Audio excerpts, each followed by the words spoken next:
Bien, voilà notre plan qu'on a déjà créé sur Archicad. OK. La première étape, c'est exporter le plan. Pour cette raison, je vous invite d'être dans une fenêtre 3D et non pas une fenêtre 2D. C'est-à-dire, si vous êtes ici, dans cette fenêtre 2D, je vous invite de cliquer sur F3 ou bien FN F3 pour basculer directement vers une vue 3D. L'étape suivante, c'est Fichier, enregistrer sous. L'étape suivante, c'est spécifier le bon endroit. OK. Où vous voulez enregistrer votre plan de travail. Dans ce cas, c'est Design 22. Et l'extension, la chose la plus importante, ça doit être Fichier 3D Studio, entre parenthèses, 3ds.3ds, c'est obligatoire. Et nous allons enregistrer.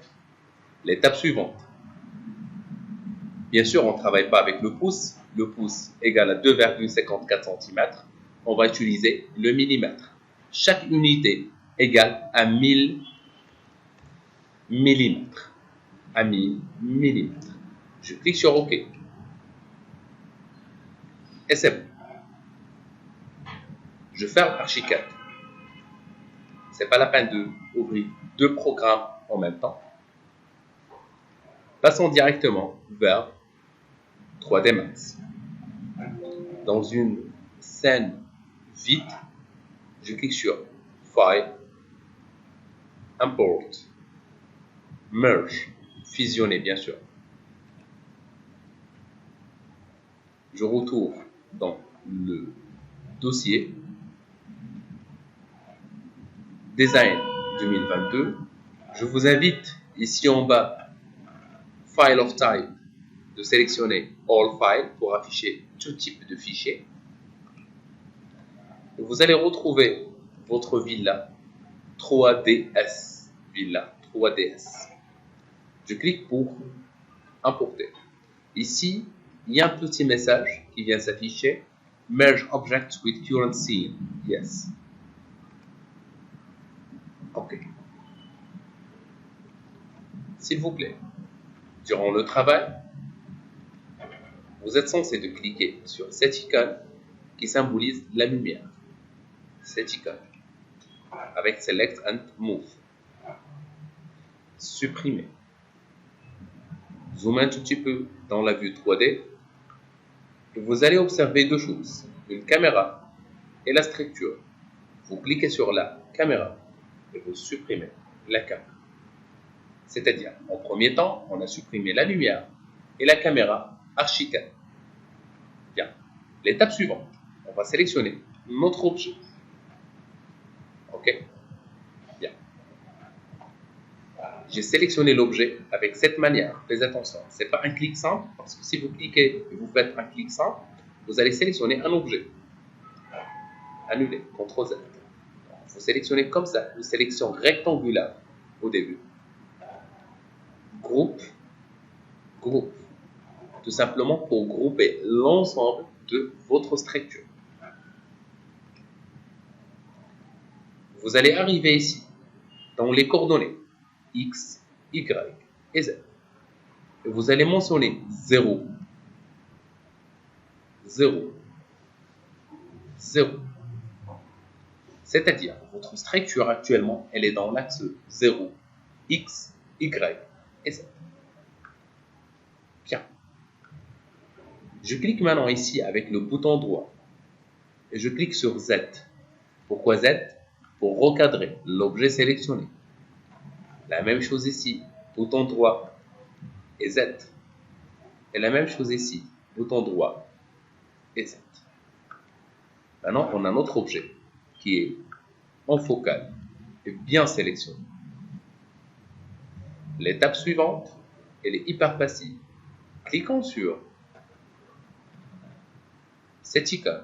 Si vous ne retrouvez pas cette icône, s'il vous plaît, vous cliquez juste sur la touche M du clavier.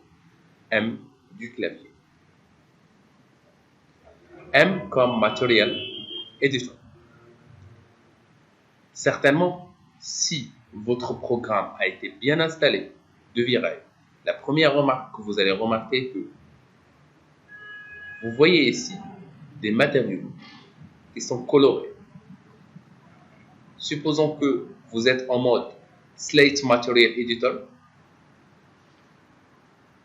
comme celui-là, s'il vous plaît, vous basculez avec mode Compact Material Editor pour qu'on puisse travailler avec ce système.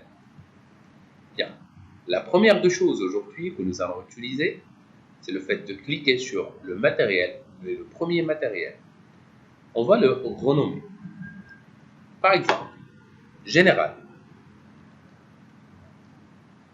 Un matériel qui est général. Par la suite, vous cherchez Basic Parameters, c'est il est fermé s'il vous plaît, vous cliquez pour la ouvrir, et vous cherchez la couleur de diffusion et vous basculez l'ascenseur vers le bas, ce qui vous donne directement la couleur blanche. Je clique sur OK et je pense que vous avez remarqué qu'on a le blanc ici. L'étape suivante, c'est chercher Assign Material to Selection. 1, 2, 3. Assign Material to Selection. 1, 2, 3. La gauche, 1, 2, 3. OK. And show shaded material and viewport. 1, 2, 3 et 4. Donc, le troisième bouton à gauche, le quatrième à droite pour activer le matériel et afficher les textures s'il y a une texture. Merci. Jusqu'à maintenant, on peut considérer tous les éléments ici avec le blanc. L'étape suivante, comme vous savez, on a groupé notre objet, c'est-à-dire impossible maintenant de sélectionner quoi que ce soit. CTRL Z. Donc, pourquoi on a groupé tous les éléments? En premier temps, on est des débutants dans 3D. Peut-être durant les déplacements, on va faire une fausse déplacement. On est d'accord, ce qui cause un sérieux problème. Par la suite, on clique maintenant sur Groupe, Open ou Ungroup. La différence c'est quoi? Open, on va ouvrir le groupe et travailler là-dedans. Ungroup, c'est dégrouper totalement. On peut dégrouper et maintenant on peut sélectionner les éléments. Bien. S'il vous plaît, cette fois on va travailler soit dans la vue de left, soit dans la vue frontale, comme vous voulez. Pour activer et agrandir la fenêtre, bien sûr, c'est avec le raccourci Alt W. Si vous avez un problème au niveau du clavier, vous cliquez sur Maximize Viewport. L'étape suivante, c'est quoi? Nous allons chercher Toggle Layer Explore. Layer, un calque. Et vous allez voir qu'on a plusieurs calques. Tout simplement, chaque calque symbolise un élément. Quand je clique ici, faites attention, je viens juste de cliquer et non pas bouger. Hein. Faites attention à ne pas bouger quelque chose. Bah, ce calque, il s'appelle 58.1 selon Archicad. Je ferme ce groupe qui s'appelle 0. Le groupe de calque qui s'appelle 0. En premier temps, je clique ici, dans le vide. L'étape suivante, je cherche à créer un new layer. Un premier groupe. Par exemple, le premier, on va le renommer premier. Étage, si vous voulez. First stage, comme vous voulez. Ok, bien. Je clique à l'extérieur toujours pour désactiver la sélection. Je clique une deuxième fois sur un nouveau calque. Deuxième. Premier au rez-de-chaussée. Pardon. RDC pour le rez-de-chaussée. Le premier étage pour le premier étage. Je clique une troisième fois pour insérer toiture. Toiture. Merci.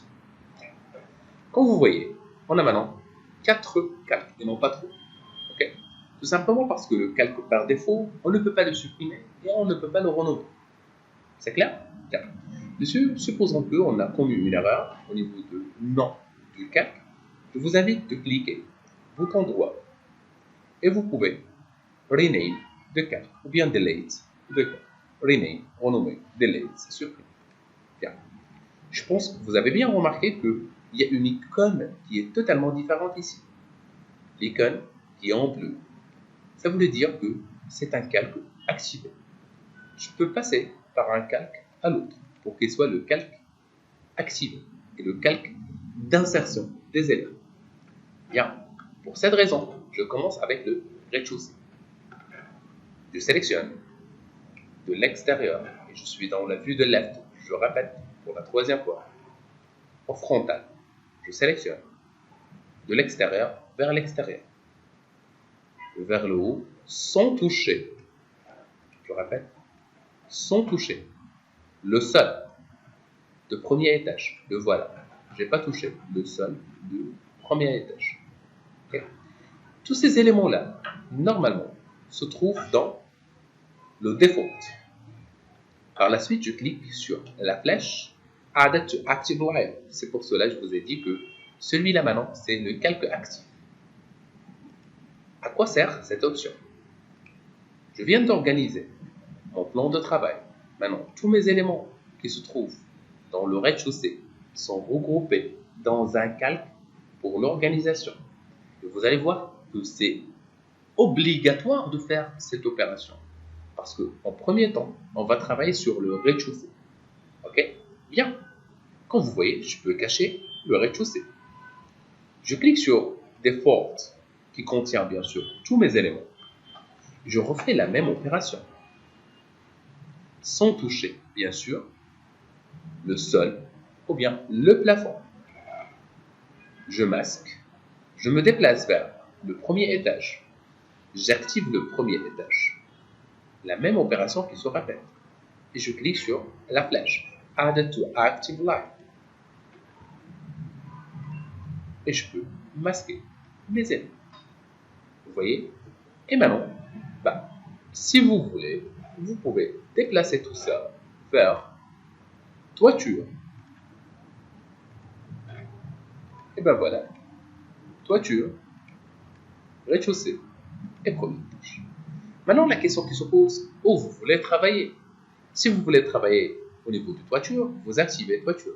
Si vous voulez travailler au niveau de rez-de-chaussée, vous sélectionnez rez-de-chaussée. Tout court. Moi, je veux vraiment travailler dans le rez-de-chaussée. Alt W.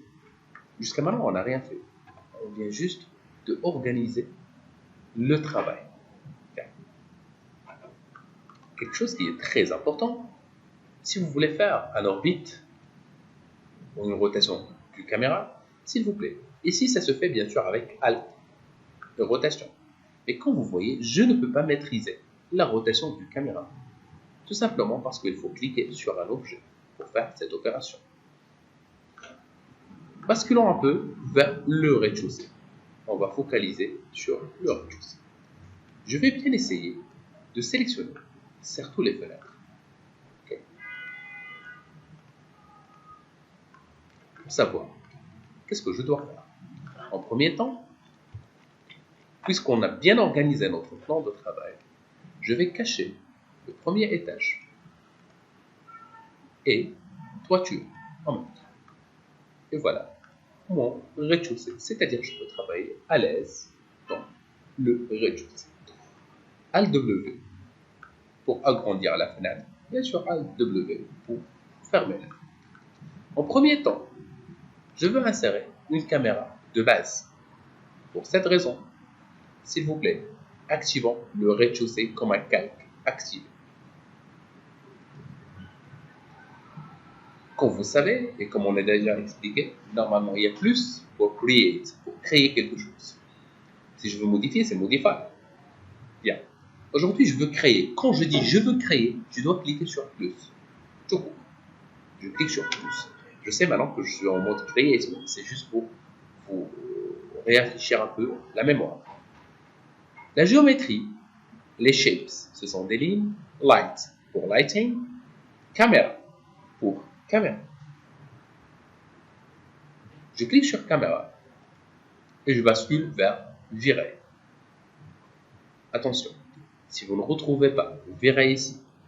C'est-à-dire, il y a un problème au niveau de moteur de rendu. Vous cliquez ici sur Render Setup. Si, je répète, si, je souligne. Supposons que vous ne retrouvez pas ici V-Ray, il faut cliquer sur Render Setup.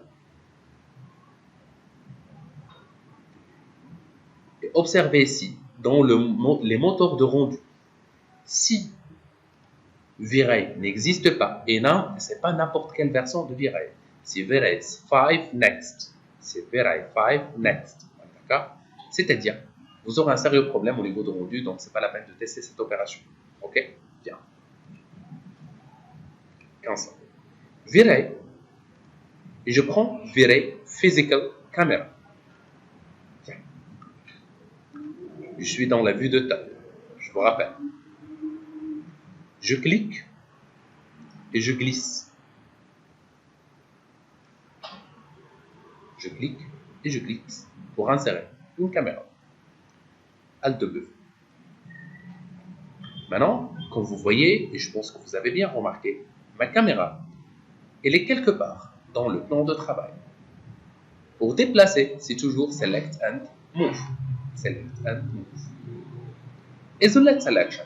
À quoi sert Isolate Selection? Isoler la sélection. C'est-à-dire, une fois que je clique sur un objet, et je clique sur Isolate Selection, ça me permet d'afficher juste l'objet sélection. J'aimerais bien vous expliquer un peu la caméra et le fonctionnement de la caméra. Si je déplace la caméra, je déplace une caméra sans déplacer le target, le header, le goal, contrôle Z. Il est où le goal ou bien le target? Il est quelque part ici. Le voilà, le point. C'est-à-dire, il y a un point, il y a une caméra. Ici, c'est le champ visuel. Ici, c'est votre caméra. Pour déplacer les deux, de préférence, que vous cliquez ici sur la caméra, ou vous cliquez ici, par la suite, vous maintenez la touche contrôle, et vous sélectionnez la caméra. Cette technique, elle est un peu lourde, mais ça va faire l'affaire. Autre chose, vous pouvez faire une sélection rectangulaire pour sélectionner les deux choses en même temps, target et caméra. À quoi sert cette option? Je désactive maintenant Isolate Selection. Je sais que ma caméra, elle est en haut.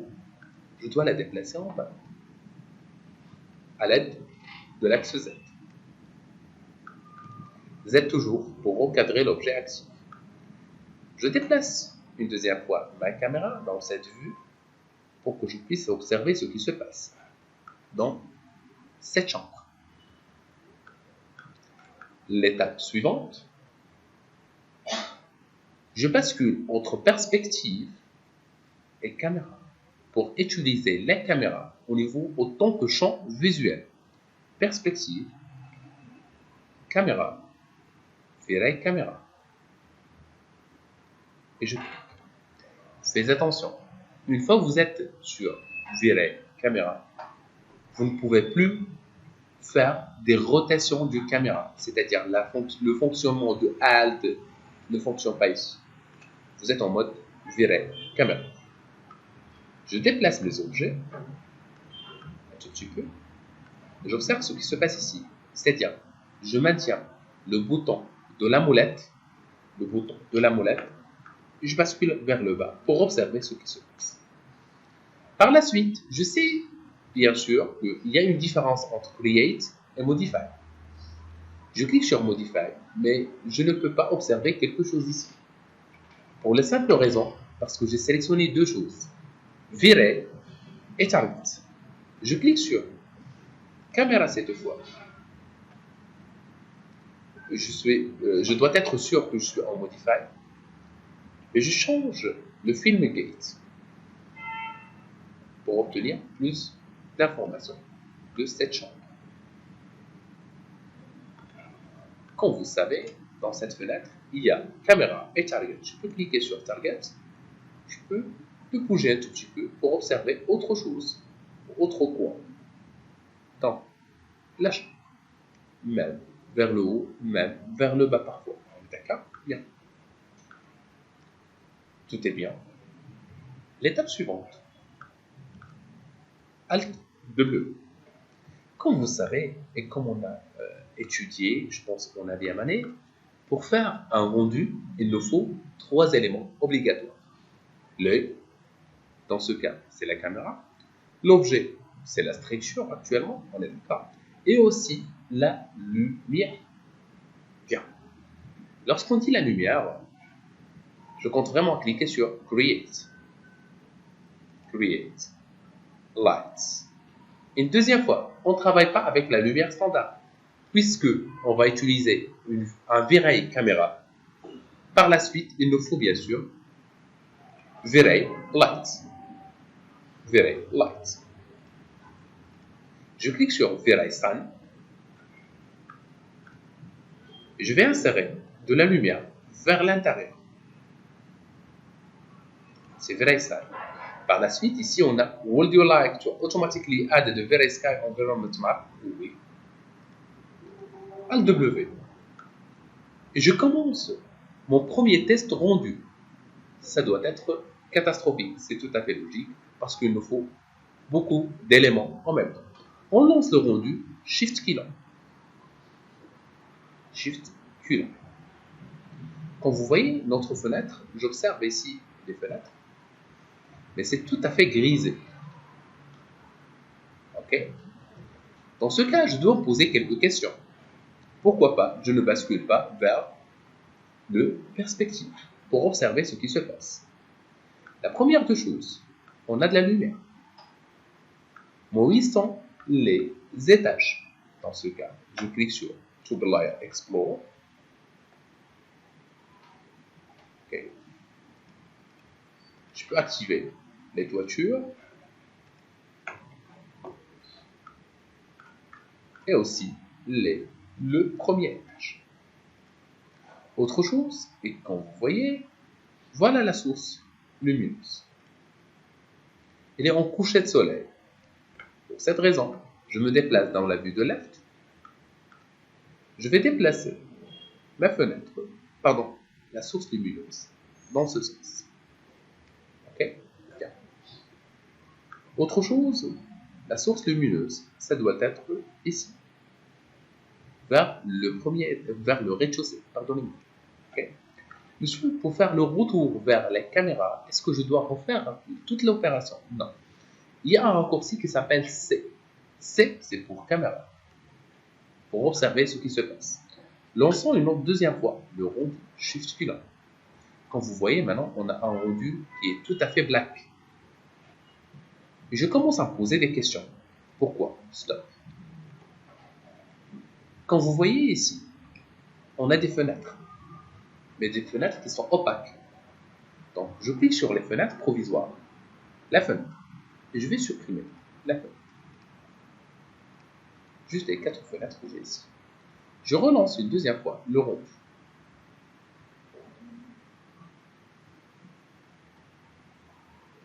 Ça se voit que ça commence à donner quelque chose. Okay. J'arrête le rendu provisoire. Je pense que c'est un problème qui a une relation avec les moteurs de rendu proposés par V-Ray. Pour cette raison, on clique ici sur Quick V-Ray Render. Je vais lui dire, écoute, je veux vraiment un rendu d'intérieur. Et je lance le rendu.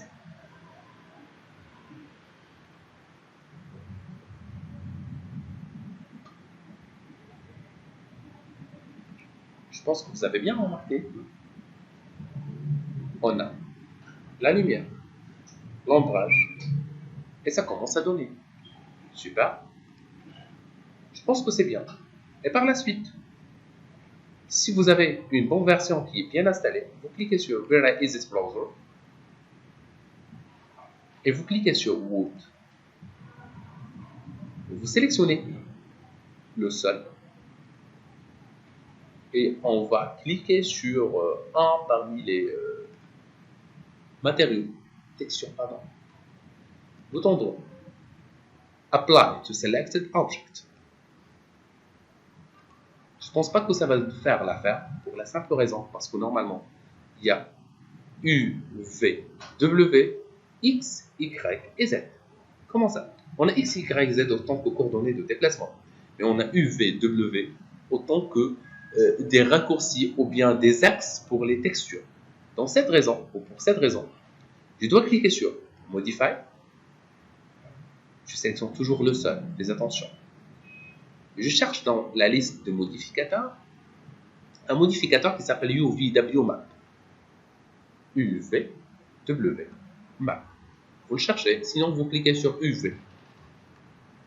Par la suite, vous allez lui dire écoute, c'est un box, et c'est tout. Et on va lancer le premier rendu.